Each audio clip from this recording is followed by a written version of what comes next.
Hello, my name is Raul Ramirez, and I'm with the Catch Wrestling Alliance, where we help you to elevate your grappling, and at the same time, together, we can keep real wrestling alive. So, thank you to everyone for joining me, whether you're on our Twitch stream or on YouTube, or just listening to the audio on podcast, wherever you get your podcasts. Appreciate it. Appreciate the listen. Appreciate the view.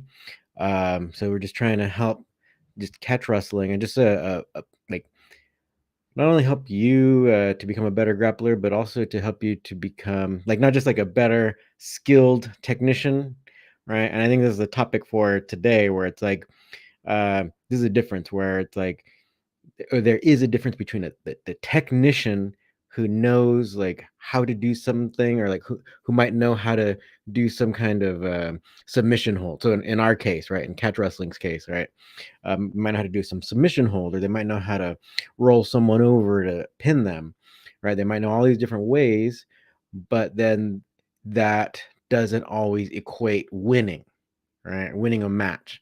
And actually, a lot of times that doesn't even equate having someone uh, like get to where they can even compete, because that's another obstacle, like a big psychological obstacle. And that's kind of what we're going to talk about today. But really quickly, I want to try to actually, this made me think of this one guy that I met.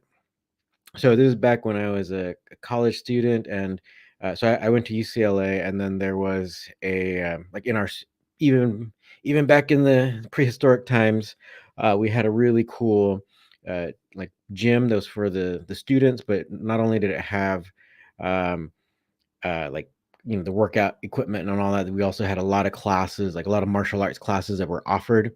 And so in the Muay Thai class, there was one guy who he was like the poster child for Muay Thai, right? And I don't know if he was actually, I think this was many years ago, but I think he might have actually been like Thai, like from Thailand. And so he's like the guy that did every move like perfectly, right? And like the instructor could use this guy as like the example of to show the students like how to do each move, how to throw the knee right, how to do all these different things. And but he hadn't really fought, at least. And so the time came where there was some Muay Thai competition in LA, right? And I wanted to go check it out because this guy, like I ended up, because he was also the type of guy who put in a lot of work in practice, right? So in the gym, we had we have two rooms where we have heavy bags. And so he and I would be the guys in there kicking the bags and hitting the bags and stuff when there's like no one there, when there was like when no classes were being held. So he and I spent a lot of time talking, and then he told me about his fight, and I went to support him. And unfortunately, his pristine technique, like, it just didn't help him. He had, I think, maybe more of like a psychological block where basically he just got like worked by a guy who was, I don't even know if he could have been doing like a more of like my style, like the Sanda style, because I remember the guy was doing a lot of these side kicks instead of just throwing your basic roundhouse kick, but he kept kicking my friend in the stomach. And so even though like my friend, this guy who is like the poster child of techniques, right? So he's like the technician, but in practice, it doesn't necessarily equate to success, right? And but what could have, like, say, helped my friend, it a lot of times it and today this will be the focus of of what we're talking about, because there's so many different aspects. There's always like a million aspects that go into finding success, especially in competition. And one of the main things is coaching, really. And so that's kind of what I wanted to talk to today. I don't know if you guys see the thumbnail of this video on YouTube. It has a picture of the LA Rams. And so like, so for those of you who don't know, even though I probably say it like every time, I live in LA, and actually I live near SoFi Stadium, where the Super Bowl was played last week. and where the Los Angeles Rams won the Super Bowl. It's like, for people who don't know, that who live in out of the United States, who don't follow American football, it's like our religion in this country. Um, so LA won like the biggest tournament for that. And but anyway, the reason why I'm talking about that is because then there came out an article in Inc. magazine, and it talks about coaching psychology. And I think we kind of talk about it every once in a while. We haven't talked about it in a while.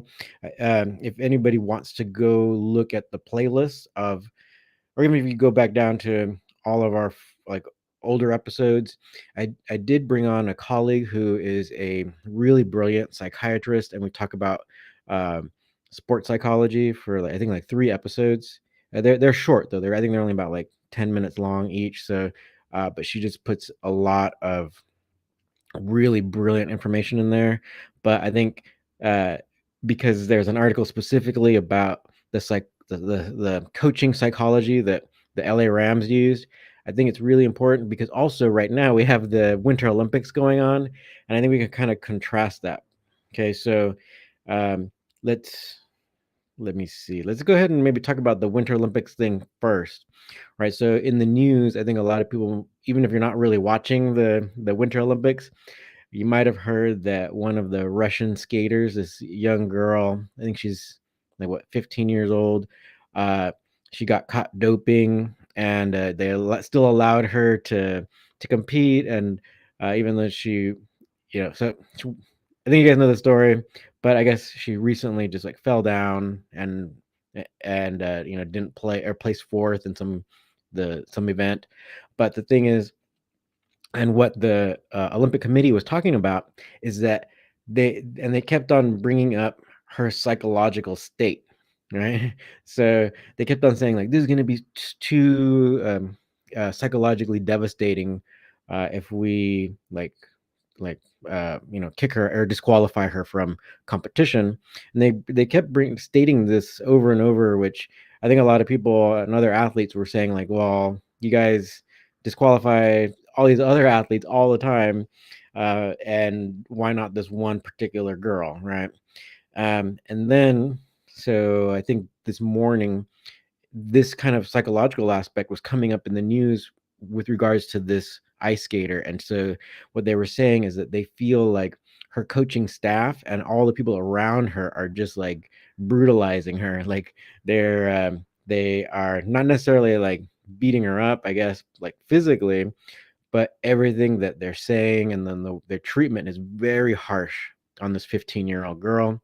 Doesn't necessarily mean that she shouldn't be disqualified for doping or whatever, but um, what the Olympic Committee is kind of talking about is kind of like this psychological thing where you can be surrounded by people who are just like really hard, and coaching staff that's like really demanding, because then the statement from their people, right, the Russians, right, um, we're saying that in order to compete at the highest level, you need this kind of really harsh coaching, right? And but this girl ended up like falling down and placing fourth in the latest um, competition that she did, right? So she can get to the highest level, and maybe any kind of style can get you to the highest level, but it doesn't always equate to winning. And let's go ahead and get to the Rams thing, and then I want to talk about college wrestling, because there's a college program that's kind of similar to what is in the article for the LA Rams. So let's go ahead and get to that. So we kind of give you the example of like super harsh, and like this, even the Olympic Committee is like I think you guys are too harsh on this girl, right? So let's go ahead and talk about the Rams and the winning psychology that the Los Angeles Rams used. And the article, like the byline or whatever, it says, call it soft if you want, the LA Rams just proved positive psychology works. So the whole thing is about like being relaxed and not just like trashing your players. and it goes to some points here. So it says for years, coaches across sports have become known for their domineering drill sergeant-like approach. But for several decades, psychologists have studied the value in a more emotionally intelligent coaching style, one that focuses on positive reinforcement. So yeah, that's the other thing. It's like, yeah, research is coming out. They're observing these different styles because sports psychology um, is huge, right? Because say like American football is so huge, so a lot of money can be made by winning, right? Okay, so we're going to talk about so the rules for positive psychology helps build stronger teams, right? So the rule of positive psychology is simple. It basically states when you build an environment focused on nurture, positive reinforcement, and highlighting strengths and potential, you help people to be the best version of themselves. So let me go back to the so to let you know. So this is ink, and I'll go ahead and show it on the screen here. So ink, and then Los Angeles Rams use simple rule of psychology to win the Super Bowl, and that was written by Justin Bariso. All right, so let's go back to that point where um, it's all about helping people to become the best version of themselves as a coach, right? And amongst themselves too. So we kind of talk about that also because they also state that in this article where just like how it says at the beginning, when you build an environment focused on nurture, positive reinforcement, and highlighting strengths and potential, you help people to be the best version of themselves. But there's some other points here. All these ads are flashing. So annoying. Ugh. Man, I'll try to close. Let me see some of your comments in the meantime while I try to.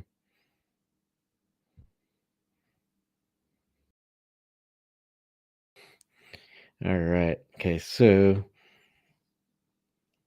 all these ads. Okay. So these are the rules that the Rams, I guess, abide by. So it's easier said than done, but you start implementing a few more rules at your workplace, right? So you can apply these at your workplace or sports, right? So say the help first rule. If you're in a difficult situation and you notice someone else is in one too, try helping them first, right? Instead of criticizing them, right? Okay, the other rule or next rule, number 2, the rule of disagree and commit. All right, you start with open, honest discussion and voice healthy disagreement. However, once a decision is made, any who still disagree must commit. They should fully support the decision and try their best to make it work. So this includes not only like team sports, but this also can be individual sports because again, like if you take a class like a wrestling class or whatever, it's like you all work together to improve everybody, right? The rule of appraisal. When you feel overwhelmed, don't focus on what you have ahead of you. Instead, look back on what you have already accomplished and use that to motivate you.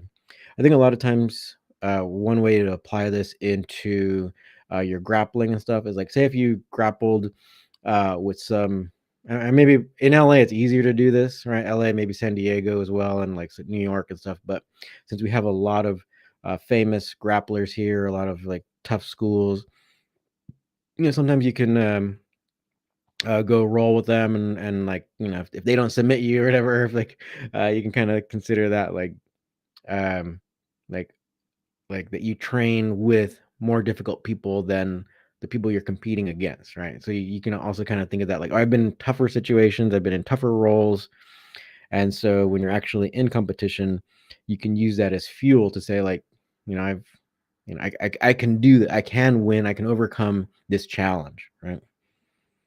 All right. Let's see if there's nope. I think that's it. Yeah, it was like 3 rules and then like the basic overall rule. And there's a I don't know if I read this. So the rule of reappraisal. When you feel overwhelmed, don't focus on what you have ahead of you. Instead, look back on what you have already accomplished and use that to motivate you.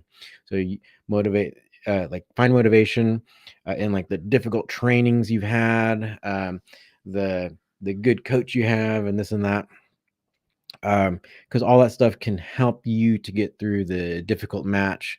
And then like this article kind of, they try to equate it to your workplace as well. And I think you should really also consider this kind of strategy with family stuff too, right? Your household stuff, right? Because who wants to live in a dysfunctional household? Like if you have a tough day at work, right, and you come home, you don't want to just continue like working on like trying to relax, right? You should be able to come home and relax, right? So that's like everyone's, or that's like a common goal, right? Where it's like your home should be where you can relax.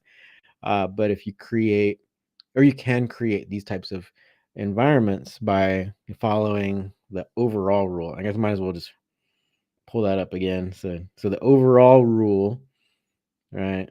Probably like you can kind of consider that what the golden rule, but it says build it when you build an environment focused on nurture, positive reinforcement, and highlighting strengths and potential, you help people to be the best version of themselves. So yeah, it works in sports, works in uh like office or the workspace, and also can work in your family, in your household, right? But yeah, you got to get everyone on board, and um, overall, you can get some great results. So you can win the Super Bowl. You can actually, I think this is where you can kind of like find that inner strength that sometimes they talk about, the heart, right? When your heart, right, has been nurtured by being in a positive environment in training, right? So then we mentioned the Russian athlete who's like just being like like doesn't have the nurturing coaching, and she ends up falling, and could be like, even the Olympic Committee is concerned about her mental health, right? So uh, that you don't want that, right? You don't want people to be thinking like, "Wow, they're taking a lot of psychological abuse in training, so we're kind of worried about you." So you don't necessarily want that kind of attention either, and you don't need to. So like the big overall example, Los Angeles Rams. It was actually a really exciting game for people who don't know, right? The Los Angeles Rams were losing for quite a while, in the last like 2 minutes. Within the last 2 minutes, they were able to come back and win. Because and there's actually a lot of video. I probably should have added some of the video footage, because there is some video footage of the coach coaching them during the game, and a lot of times he's saying a lot of really nice things to the guys, right? Like believe that you can do this, and stuff like that. But yeah, there's some footage of that. And so yeah, then they go on to try to stay relaxed and just perform, like have they want, then the thing that they try to say is also that they want to have fun, and that can help to relieve some of the pressure. And then what happens when you're in a difficult situation, like when you're losing, then you can put that additional psychological pressure on yourself, right? And so even though you can still win, a lot of times that negative psychological pressure can cloud your understanding, or cloud your view for enough of that time where you can feel disheartened. And in a way, it's like then they can beat you psychologically, right? Even though there's like a technique, um there's a technique where maybe you can reverse somebody, but you're not seeing it because you're just thinking negatively. You're already feeling defeated inside. Uh so then you don't find a way to win, right? And in college wrestling, we have a huge example of this, because what was going on in college wrestling for a while is that Iowa University was dominating, especially when Coach Gable was there. So Dan Gable, but the thing is, so like Dan Gable, he was like he is still one of the best American wrestlers ever, and his students uh, just wanted to live up to him, right? His example. But the thing is, Dan, I think there is that terminology where they say like he trains like a madman. So Dan definitely always trained like a madman. He had this unusually insane work ethic, right? And but I think because people his athletes wanted to live up to that example, they would do whatever he said, right? And but the thing is, then after he retired, then you have the Brands brothers running the show, and they still get excellent results, but there's still a little bit more of that kind of hard nosed. And actually, I've met them, and they're great guys. But you contrast that, like they're more, I guess I would say hard nosed, a little bit more aggro kind of coaching style, and then you contrast that with Cale Sanderson, Penn State, and Cale Sanderson has basically the same point of view. Oh dang! I'll stop moving it. I'll stop hanging on to it. Is the audio still there? Hopefully the audio is still there. Yeah. Audio level still good?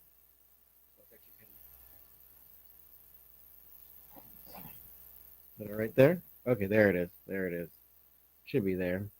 Yeah, I'll stop trying to move it. I keep hanging on to it, and it must maybe the wires are getting messed up. Okay, so what's going on is that um, you'll have you'll have like these hard nosed coaches coaching in the collegiate level, and then you have a guy coming along like Cale Sanderson in particular, who's the head coach of Penn State University, right? And so he has more of that uh, that perspective, like how I mentioned or how I read for you in the article, where he says like, I just want the guys to have fun. We want to play a lot in our training. We want to help build a like a nurturing environment. And hey, let me go to switch this. I see that the audio levels are changing. Okay, is this all right? That the sound might sound a little bit different, but hopefully, hope, hopefully you can hear me now, right? I think you should. Can somebody in the comments say something or type something because it's registering now. I don't know what's happening. Maybe the power is going out on the microphone. Okay, great. So it should be all right now. Hopefully, it's still good quality audio. All right. Okay, good. So it sounds better. All right. So sorry for that. Um, um, so anyway, Kale comes in, uh, provides like a great, or not say great, but I mean like a more relaxed, fun environment, and then he's able to get the dramatic result where Penn State's able to just like dominate. Like they win quite a few national titles. So for the United States, we have titles in different weight divisions. So Penn State's usually up there in a few weight divisions. Since I've been following, I mean, it's like they're in the in some of the finals. I mean, maybe you get one guy from Iowa, um, and then you're getting a mix, right? But it seems as though like Penn State really dominates, right?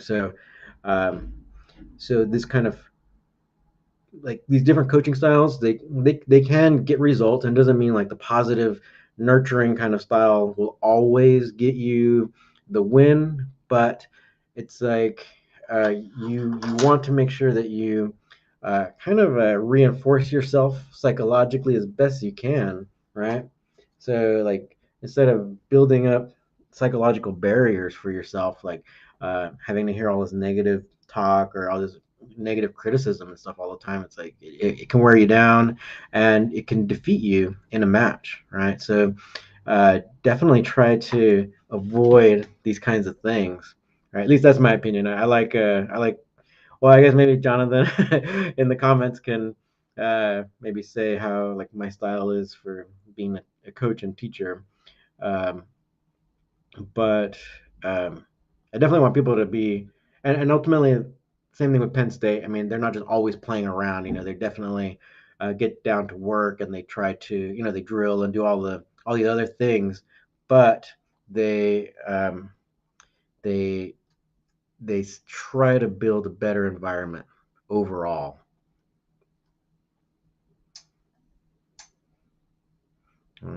So yeah, let's go ahead and get to your comments now. So um, let's see. So yeah, there have been a lot of comments. Let's go ahead and shift this over. He's getting neck cranked. Just Jonathan Jimenez is getting neck cranked. Positive reinforcement. In catch wrestling, that's very positive. Very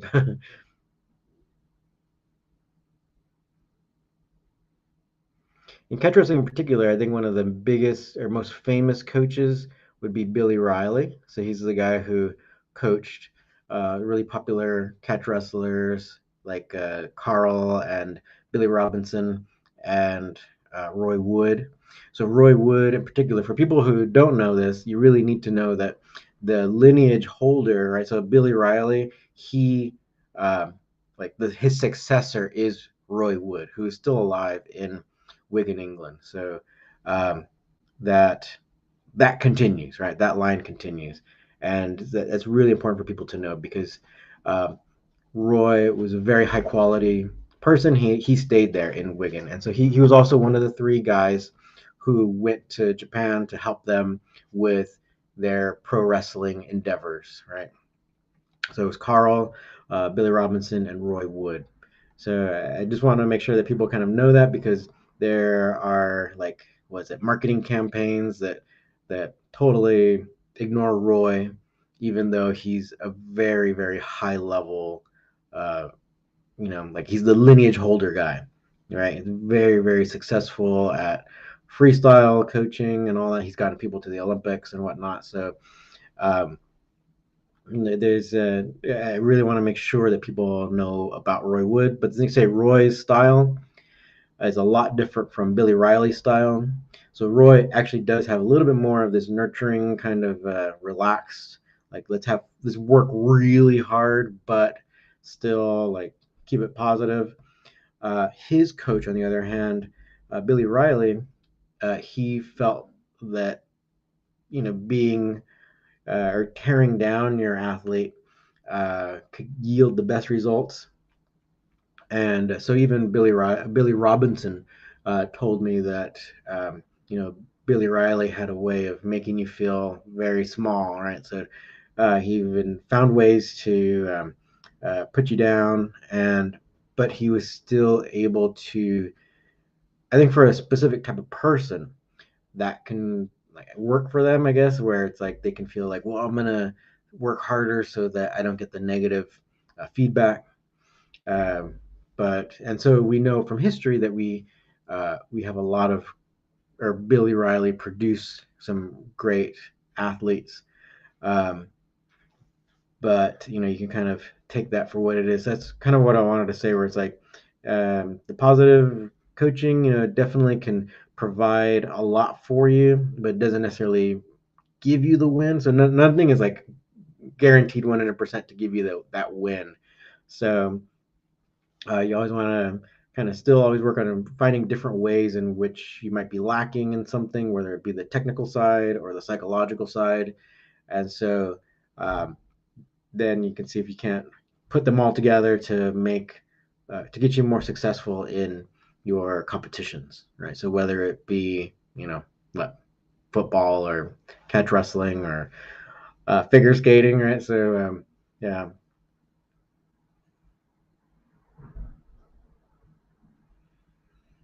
yeah, Marco.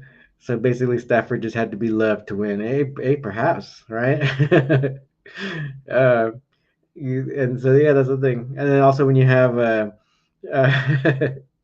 when you have like that like the whole team aboard, right, where it's like everyone's trying to help each other out to win, and like people aren't like fighting amongst themselves, or you don't have this like negative thing, like a negative environment where people are like backstabbing each other or trying to become um, like become the like the star or the diva or whatever. When everyone's actually working together, then you can get some excellent results, especially in team sport like football. Marco, I hope my Browns listen to this podcast. I hope so too. That'd be cool. That'd be cool. Pelon, he lacked vitamin D also. Yeah. So you get plenty of vitamin D here in LA, right? You just need to be outside for like 15 minutes or something. So yeah, all the yeah that's the other thing. That's next week's podcast. We're gonna be talking about vitamin D. I'm just kidding. Yeah, yeah. Go and keep your comments coming. So hopefully, uh, actually, there's more people listening right now than earlier. So let me go and just if you missed the thing, there was like an article about the coaching of the LA Rams, and like they just put it down into like a few points, a few bullet points that they try to use, or that their coaching or their coach tries to implement. And so the main overall rule is this, right? When you build an environment focused on nurture, positive reinforcement, and highlighting strengths and potential, you help people to be the best version of themselves. All right, and then there's a few other bullet points. So then these are the subsequent rules. All right, so number one, the help first rule. If you're in a difficult situation and you notice someone else is too, try helping them first instead of tearing them down. Right. The next rule, the rule of disagree and commit. Start with open, honest discussion and voice healthy disagreement. However, once a decision is made, any who still disagree must commit. Right? They should fully support the decision and try their best to make it work. Then the next rule is the rule of reappraisal. When you feel overwhelmed, don't focus on what you have ahead of you. Instead, look back on what you have already accomplished and use that to motivate you. All right. So you totally, say if you've won like some jiu-jitsu tournament in the past, and um, actually one thing that so like personally, I went to train this one MMA fighter in China, right, in a remote area where it was really cool because they had like native people who lived in this area, and so then the native people there, their tradition is it's almost like freestyle wrestling. They love wrestling and they love bullfighting, right? So and it's different from like the Western bullfighting, like you see from Spain and stuff, where a guy is in there and like a bull is trying to like rush at him and he tries to stab the bull. This bullfighting is a little bit different. It's actually a lot different. In a way, it almost seems a little bit more humane because what it is they put two bulls. They have bulls fighting each other, right? And but what they do is they'll end it quick. So basically, what they do is they have two bulls, and then of course, they want to butt heads, and then whichever bull like backs away first, that's the loser, right? And the bull that just kept charging ahead, is the winner, obviously, because he's still the aggressor and he got the other bull to back down.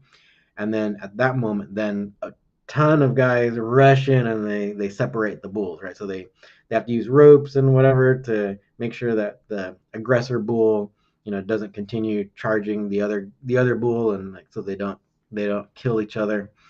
So that's their bullfighting, but they also like wrestling. So this is like their tradition. So it looks a lot more like freestyle. Guys go in there in a sand arena, which is really cool. Really reminiscent, at least of like the gladiators and whatnot. Not necessarily like they don't kill each other, but you're in a sand arena. We're there. So anyway, I ended up competing. These tournaments, because you can win a lot of money. Um, it attracts like former freestyle wrestlers and freestyle champs and whatnot. And um, so I was in there, and my bracket had like over 25 guys, and a lot of these guys were former freestyle champs. Some were a little bit more novice, but like there was like a family of guys that were just dominating the region, and so you can win a lot of money. So but yeah, I was able to beat like one of them, and then the other. So the other guy that I had to beat, just was just like way bigger than me, and so when time ran out, so they gave the win to him. But um, it was really really a great experience. So this is one thing where it's like, um, I can draw on that experience when someone's like, say if I'm in a tough jujitsu match or whatever, which I don't think is as like physically demanding as like going up against someone who's like much heavier than you in a sand pit in the middle of rural China or whatever. So uh, that's an experience that I can I can draw from. So I'm sure there's other things that you can draw from, like say like winning the belt at Naga, or anything, that where it's like if your bracket was full of people and you still won or whatever, or you beat a ton. At least if you beat a ton of them, like a huge bracket, and you get very far, you can use that as motivation to to yourself, to know that you can overcome these these struggles, right?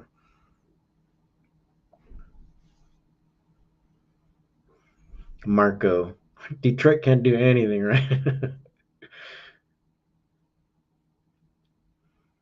I hope my Browns listen to this podcast. I hope so too.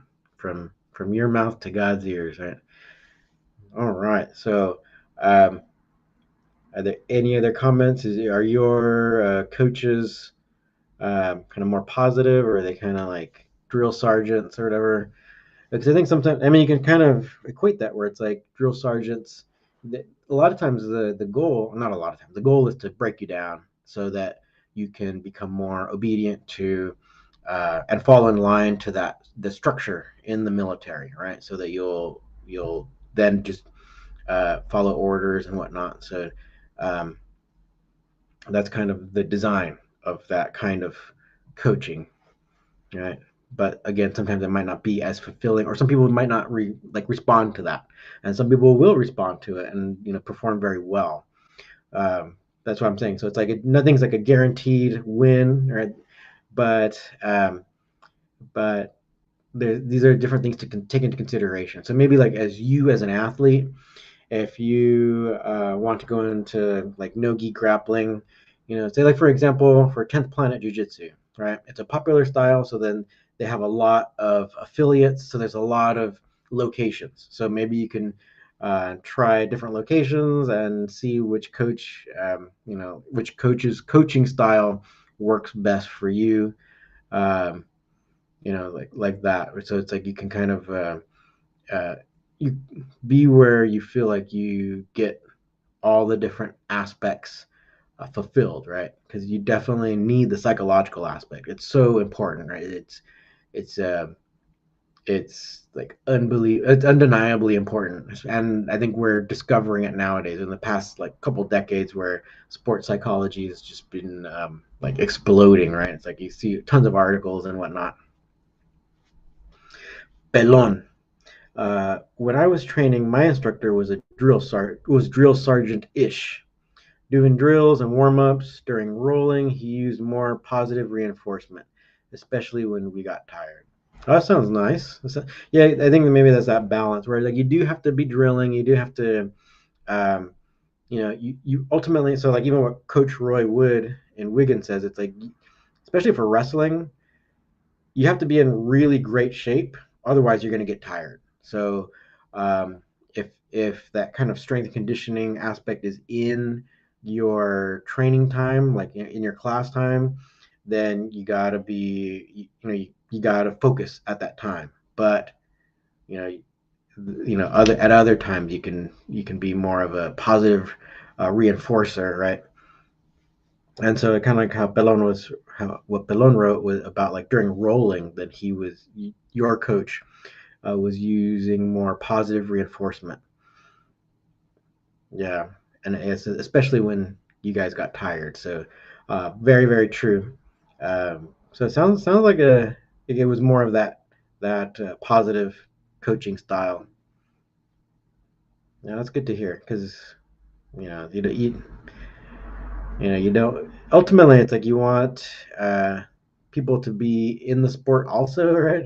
And say especially for like catch wrestling too. It's like you ultimately want to grow the sport. And so I don't know, at least personally, I don't really respond too well to a lot of that kind of drill sergeant kind of stuff.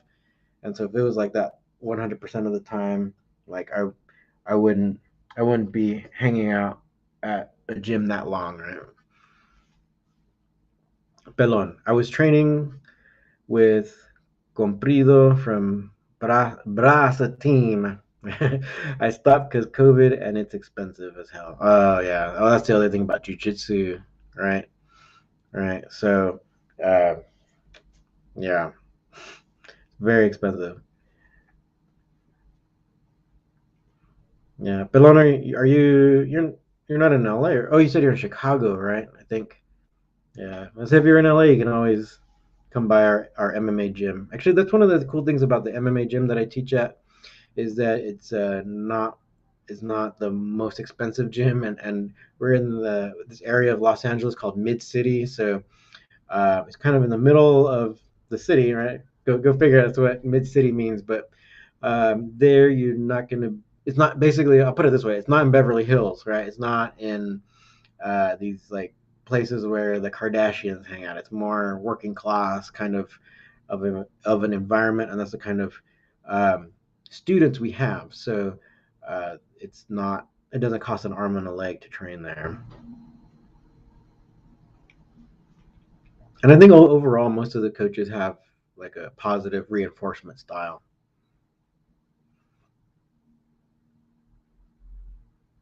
So Jonathan Jimenez, yeah, it does. So Jonathan has been there. He trains there, and so yeah, all the coaches there are pretty positive.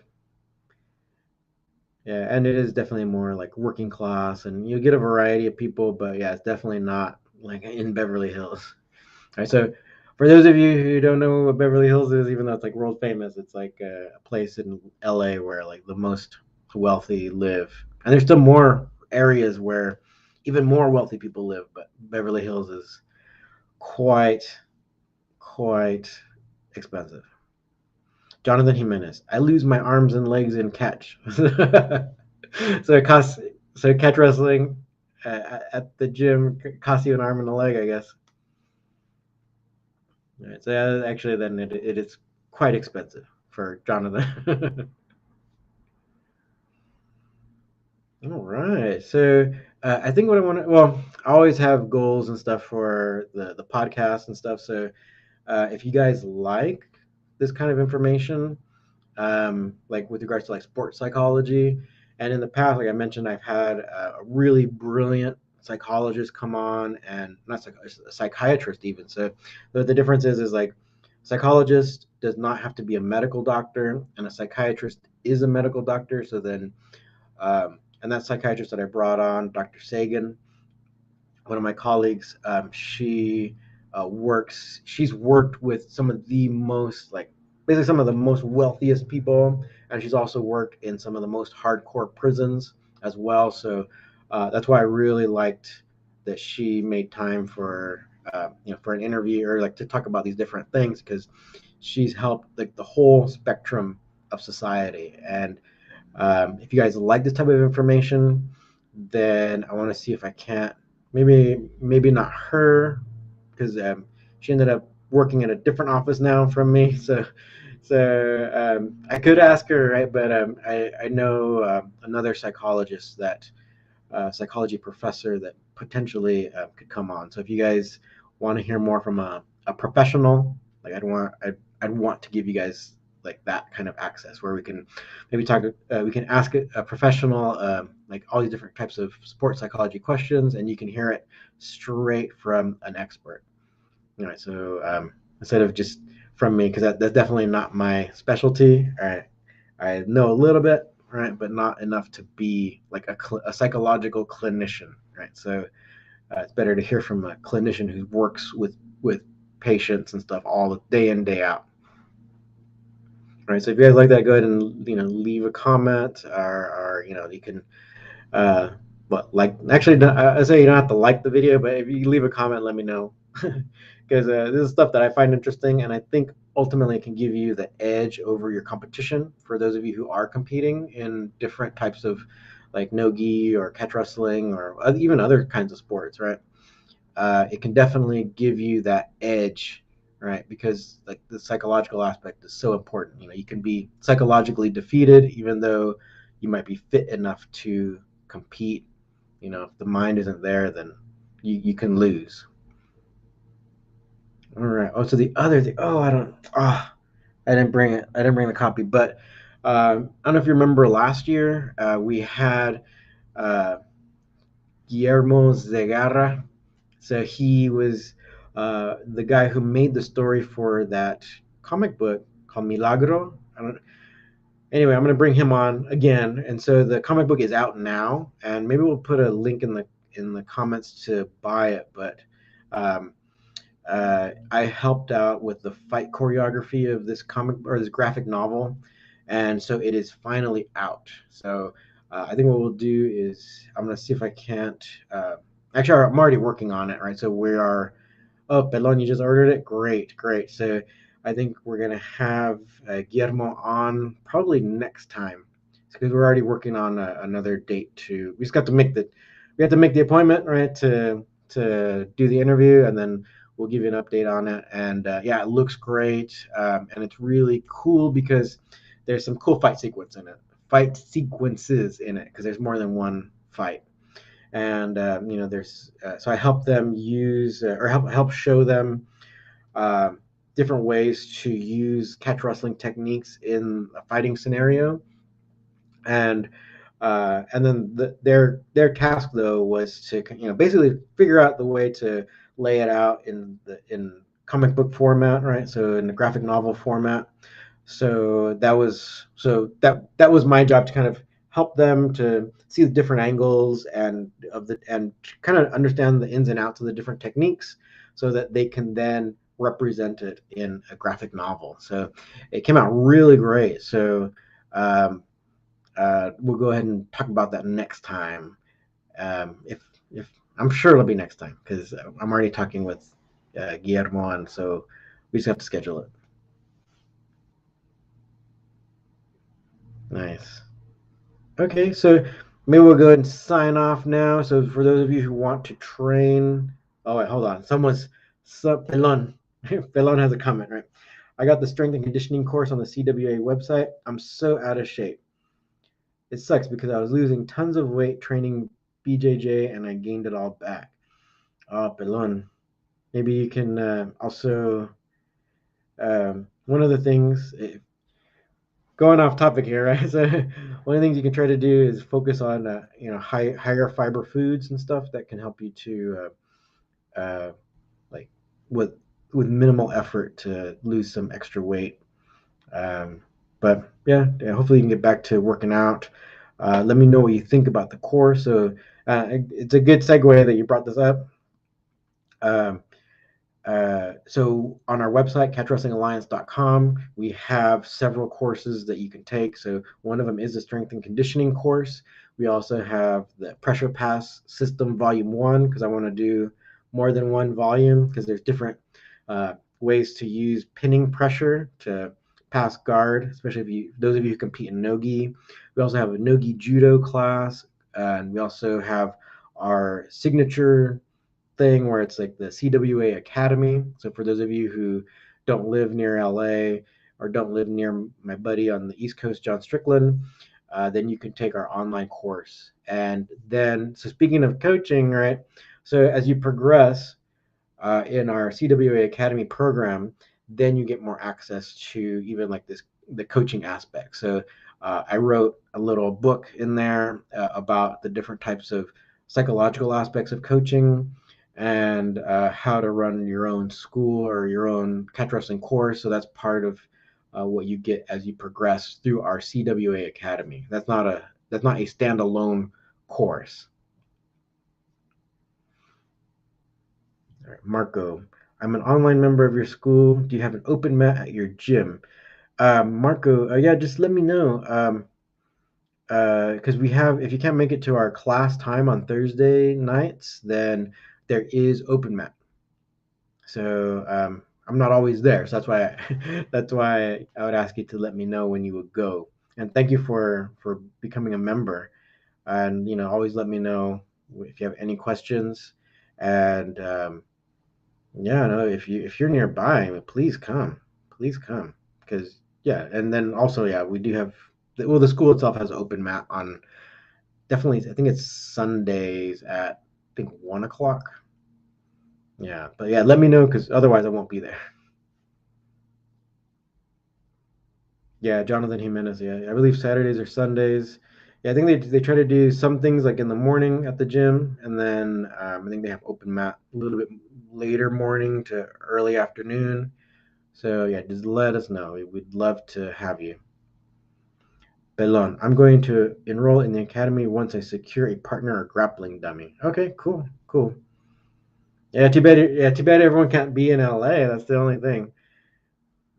Yeah.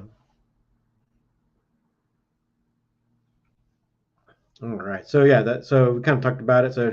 So for those of you who are listening, who aren't members of the CWA Academy, they're just know it exists, right? If you want to help us out in other ways and not necessarily become a student, then you can always become a member of our YouTube channel. So for those of you who are watching this on YouTube, then there should be like a join button like underneath the video, and so you can support us at any one of those tiers there. Um, so we try to give you more videos and stuff there as well, like some stuff for like recently I discovered that there was I had a hard drive that one of my students he filmed a lot of our seminars that we did in Singapore. So like I'm trying to put more, and there's still more that I haven't put up there. I'm trying to edit it because it's like when you do a seminar, you teach a move, and then you allow the students to to do to drill it, and so then maybe I'll cut out some of the that drilling stuff, and then just isolate the teaching parts. So we've done that already for a few moves, and so then they're up there behind the membership aspect or the membership part. So you can always join there if you don't necessarily want to become a student. Pelon, I'm going to enroll. Oh yeah, sorry. Yeah, I already read that. You said you're going to enroll once you secure a partner or grappling dummy. All right. Okay, so I think maybe we'll go ahead and sign off now. So thank you everyone for listening, and just remember we're here to help you become a better grappler. Use the pinning ideas, right? So we're gonna like the next course that I really want to get out sooner than later is the pressure pass volume 2.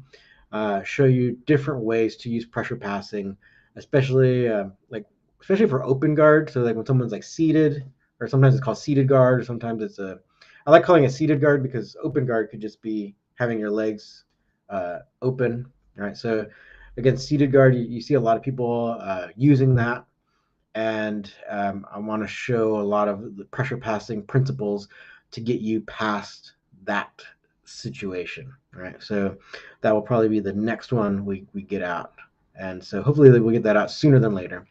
Um, but yeah, so let me know if you want more sports psychology videos, also, because I personally like that stuff. So yeah, whatever you want, and then we'll also definitely be talking about the graphic novel Milagro that just came out. So that'll probably be next time too. So thank you very much, and so together let's keep real wrestling alive.